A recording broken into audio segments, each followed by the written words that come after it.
Hi everyone. I am in Belgrade. Jen just left, so I decided to make my video. I was supposed to have her in the video, but we kind of forgot about it, and yeah, so it's only me tonight.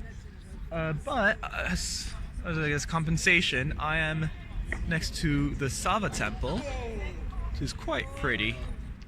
We weren't able to go inside just because it's being renovated. So I have my notes. I'm ready to go. It's like a park, so there's a lot of people, a lot of yelling. So don't panic. It's okay. Yeah. So Jen made it right after my English video, actually, like a couple of minutes after my English video, and we settled down in the hotel. But since she had been working the day before, I didn't really get a lot of sleep on the plane, and so we had a really lazy day. We actually went to this. So I looked on a TripAdvisor to a restaurant close by, and there was like this communist restaurant. I wasn't exactly sure what. So we went in, and it was quite a small place with a lot of like Yugoslavia memorabilia. There was a picture of Kosovo like crossed out, and so it was very patriotic towards Yugoslavia, and like yeah, lots of posters from that era and things like that. So it was quite interesting. Yeah, our plates were really good though, and at the end they gave us a little sort of shot, apricot tasting. So we were not into doing shots, so we drank it very slowly. It was quite good, quite warming. So that was quite good. But otherwise, yeah, we had a really lazy day. Just explored the surroundings. Yeah, nothing much else. Like, just took it easy. And then the next day, that's the day I learned the most, I think, because it was our walking tour. So for our walking tour, we did. Oh, sorry, distracted. So for our walking tour, I learned 5 things, but I'm actually going to mention 6. But it's my video, so I get to do whatever I want. So the first thing is where the name Belgrade comes from, and it's actually Belgrade. And it means Bel means white and Grad city, so it's the white city. And that's gonna come in handy for next fact though, so remember that. And it was named because the walls of the city were white, and oops, and there we go. That's better. You can see both. And yeah, and so an invading army was coming by, and because of the rain and the white walls, it looked really just. Ugo's in trouble. Oh gosh, there comes Ugo. Anyway, it looked really white, so they called it Belgrade. Yeah. Then he told us a little bit more about the. I did not expect that.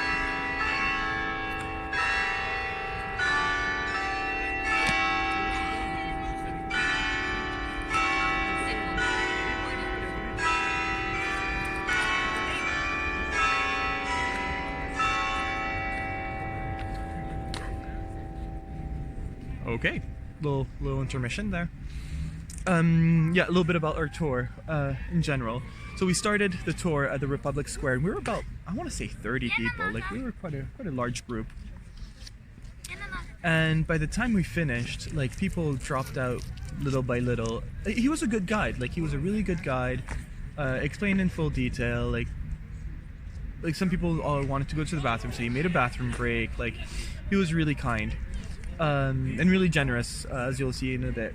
But yeah, a lot of people just left without paying, like with just, I'm gonna leave now. There was actually a couple of people that left early, but were like, here's your tip now, because that's how they work. They work on tips. They're not paid by anybody else. So yeah, we felt bad for him.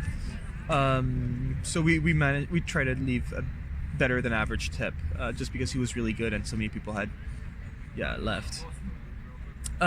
So that's, so back to our facts. He told us, right, that here in Serbia, when you grow up, so because we saw things in Cyrillic and things in Latin letters, and he told us about how like these 2 really important guys, they have their own museum. One of them was in charge of reforming the Cyrillic alphabet. He's like, he was in charge of just making sense of a language, because it was a language that was spoken and not necessarily written, and so he was in charge of, okay, how can we write this down? So he made a whole not new alphabet, but he added letters, he changed some, he reformed everything so that everything made sense. And apparently, like, he did a really good job because there's a museum after him. But yeah, so how do you learn it, and how does people cope? Basically, in elementary school, when you learn to read and write, the first year you learn to read and write in Cyrillic, and the next year you learn how to read and write in Latin alphabet. And so it's quite an interesting thing to do.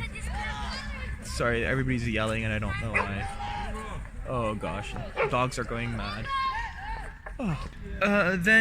Right, so Serbia is pretty big for what happened in World War One. He told us about the events of World War One, and like he obviously took the Serbian perspective of like, it's not our fault. Like we try to be respectful and everything, but like the demands were crazy and it wasn't happening. We weren't about to do that. And so he said that, if I remember correctly, it was the first European city to be bombed in the 20th century. It was because of World War One. It was the last European city to be bombed in the 20th century because of the 1999 bombings with NATO bombings. It was also the first casualty of the war. Was in Serbia. Was in Belgrade during the bombing. Belgrade is just Hugo. And yeah, so that's about it for World War One. Now, where your knowledge of what Belgrade means is important. So Belgrade has a zoo, and that's famous for having white animals. That's what they sort of collect. So they have Siberian tigers, they have albino kangaroos, albino snakes, and they're also known for having the oldest American alligator in the world. They have the world record, and it's an alligator that came here before World War II, sorry, and he's been alive ever since. He now has 3 legs because of gangrene, but yeah, he survived like multiple bombings. He's just and he's still alive, so you can still go see him. Although we decided not to go into the zoo. And the last thing I have is a bit of a story. So we passed by a palace. It just seemed like a really large house, but I guess at the time it was a palace. A royal palace, because that's where, I'm not sure if she was the duchess or queen or what she was, but she was the wife of the ruling person. And whereas the Serbs held on to the city, so where she was, the Ottomans had the fortifications, the castle. And so she wanted to protect herself and her kids, so she always had 2 pistols with her. And her husband wasn't really faithful to her. So when at some point he came back and he went to his he had his mistress, and he came back and he decided it was a good idea to invite his mistress to come with him, live in the palace. His wife did not agree and shot the mistress. A bunch of time later, he decides to try again with another mistress. Same thing happens, she shoots the mistress. And then he decides, well, this is not working out, so I'm gonna build my own palace somewhere else where I can have my mistresses. And she said, fine. And yeah, so that's why they have 2 palaces. One is for her, and one was for him. So I thought that was quite a fun story. And that's the end of my facts for that day. The day after, we went to just walking about in the area. So we went to see this temple. We went to see a church, the National Assembly, or the Senate, or some type of government building, which is quite nice. But it has a lot of 2 very strange statues next to it. Like one of them is like a horse, almost straddling a person, and the person is facing away from the horse, and then the next one is the same thing, but the person is facing towards the horse. I don't know, it's a very strange statue. So we went walking about, nothing too special, but then the special part is that we went to the Tesla Museum. There is the Nikola Tesla Museum here. So it was nice. So we had to show up at 3. They're like, no, you need to show up at a certain time for English. And when you show up, there's a movie, and then we do experiments, and then you can see the museum. You need to show up at this time. So we did. We didn't really understand why, but we did. And then we had to line up with everybody else, which was fine. But then they called out, okay, can all the people from India come over here? And so yeah, a bunch of people from India got to skip the line and go before us. Hold on, there we go. Go before us. So the first part was a movie, which means they were all sitting down while everybody else who lined up with them were sometimes in front of them, like we're just wherever else. So we had to stand up for the 20-minute movie. Interesting movie. Didn't know that much about Nikola Tesla, but now I feel I do a bit more. No, his life was an interesting one. Yeah, I just can't imagine. So they say that he went to New York, or at least to America, just on a ship with not a lot in his pocket, just basically a letter of recommendation saying he's a good worker, he can do a lot about things about electricity, and a recommendation for Thomas Edison. And so Thomas Edison hired him, but like that's so strange to me, to immigrate somewhere and just have a letter saying like, yeah, he's a good guy, hire him if you can. And so yeah, that was the movie. Then we left the movie and we did some experiments, which I think was my favorite part.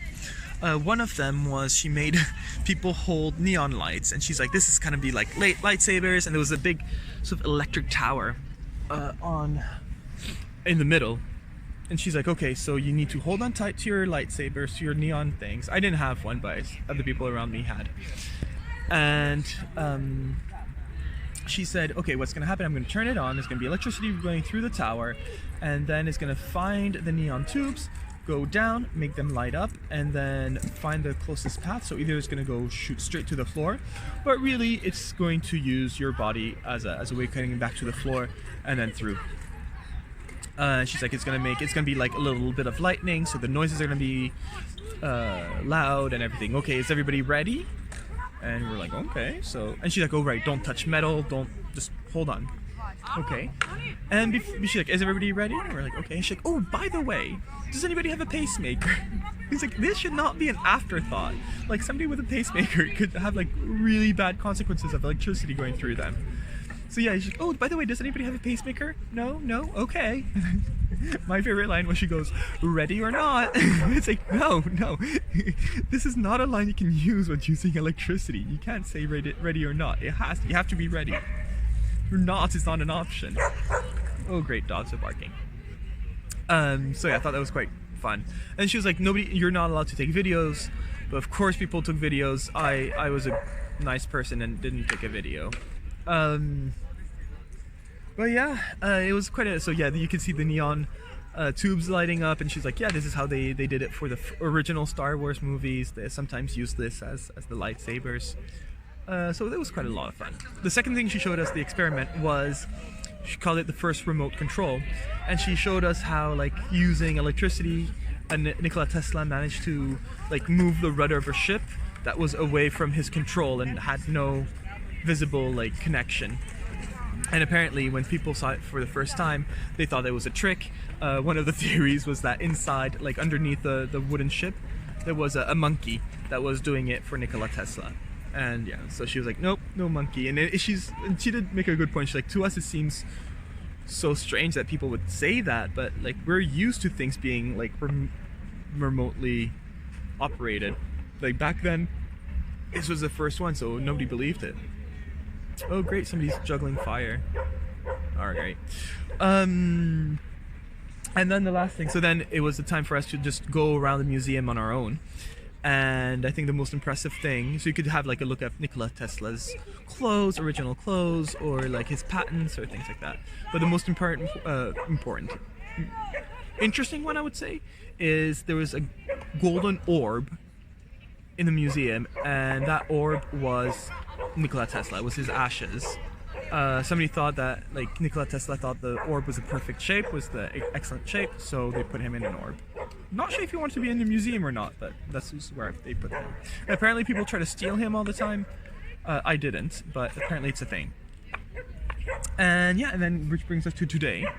So during the walking tour, the tour guide, Milan was his name, he told us about a coffee shop, which is the biggest coffee shop in Eastern Europe. He told us how to order coffee. So that's exactly what we did. After having a big breakfast, we went over there, had 2 coffees, we knew how to order it. And yeah, the service, the coffees were wonderful, but the service was not great. Like the waiter, we asked for the 2 coffees and some water, and he only gave us the 2 coffees. We had to like ask another waiter for the water. And then right, so we drank our coffees, and then I asked for the check, and we waited, well, I waited for a long time. Jen went to the washroom. And then by the time he came back, Jen was already out of the washroom, but by the time he came back, I saw him, he had some, I was like, oh, like, is that my check? He's like, and he looks at them and like, dude, like, I'm asking to pay, like, why are you mad at me for? And he starts like grumbling or something. And so I seen that the ladies at the other table had just asked him to go, if they could go downstairs to pay, and he had to say yes. So I just did the same thing. I was like, okay, I'm gonna go downstairs to pay. Like, well, I don't know why he was so mad. It wasn't that busy either. Like, I can understand if it was really busy and it was a mess, but it wasn't that busy. So I don't know what he was complaining about. So that was, oh right, and then for lunch, we ate lunch around 3 o'clock. But in Belgrade, it's also known for having these like barges, floating barges where like there's the nightlife. So there's some like party ones and some food ones. So we passed by the party ones, but obviously there's no party at 2 o'clock in the afternoon. But then we went to a restaurant one.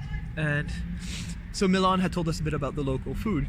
And so I ordered a soup, and then Jen ordered what the English menu said was a burger, but we knew that it was going to be like a piece of like ground meat with like this sauce that Milan had told us about. So we were ready, but the waiter was really kind. So we ordered it, and then he looks at us, he's like, you know, it's not like a burger, like it's not McDonald's. We're like, yeah, it's okay, we know. It's like, oh, okay. And so we had it, and no, it was rather good.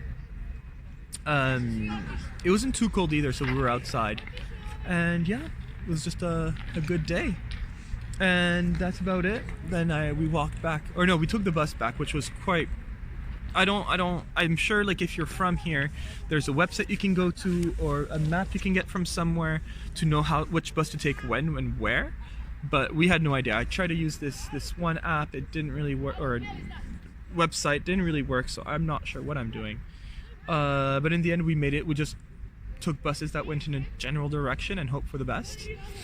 And then we made it actually quite close to our hotel. And then Jen left about an hour ago. Very sad. But we're gonna meet again in Istanbul for Christmas, so you know, something to look forward to. But that's about it for Belgrade. Yeah, it's an interesting city. I don't think I would have stayed this long if it wasn't for Jen. But no, I think it was an interesting city to share with her. I hope she enjoyed it too. But yeah, that's about it. All right, bye. Oh right, where I'm going now. So now I'm going towards Sarajevo. Tomorrow I should get close to the border, but then the mountains start. So that's gonna take me a while. So I'm thinking it's gonna take me 3 days to get to Sarajevo. It might be more depending on how tough those mountains are. I'll see. All right, bye.